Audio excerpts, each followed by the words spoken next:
to have like that type of respect from the UFC to be awarded like, you know, fight of the year, and then to have 3 of them, like, does that go into at all how you train or how you ever looked at mixed martial arts? Because obviously something you were doing was right. No, not really, because I'm training to whoop somebody's ass quick and get the hell out of there. It just, push came to shove. They tested me, and there was obviously another guy willing to go toe-to-toe with me and can withstand what I was bringing to the table. So I never really wanted to go the distance. I was always trying to knock somebody out quick and go home, and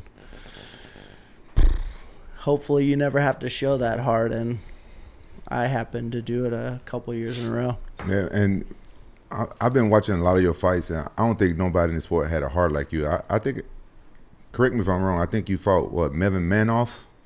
Bro, that was a crazy comeback, like how he was doing that inside leg kick. He's a great kickboxer, beating right? the shit out of my leg, yeah, for sure. And like, I watched fights on him, and I'm like, and he was knocking everybody out, and I was like, holy shit, like all of them were knockouts. And then I watched one fight, he went the distance. I was like, okay, he's human.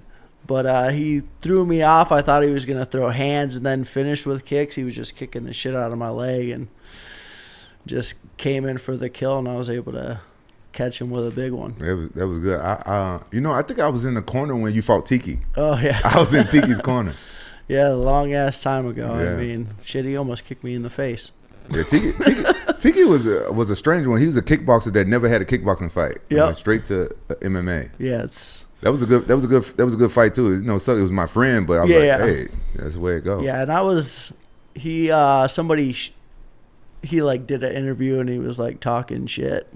Before the fight? Yeah, I don't listen to interviews, but somebody on the plane was like, that was flying out there, was like, hey, listen to this. And I was like, that's why after the fight, I'm like, what's up now? Kind of like, because those little things kind of like dial me up a little bit. I don't really say shit until like after the fact, and then like 100%. Damn. Yeah. So do you go into a fight with that edge? Is that what kind of gave you because you're saying like those little things, is that kind of the edge that you always looked for? Did you have to like go find those before a fight? Sometimes I would find them, but sometimes they're just fabricated, and I just like created them, like some sort of like disrespect that I thought was going on, and like helped me in my training.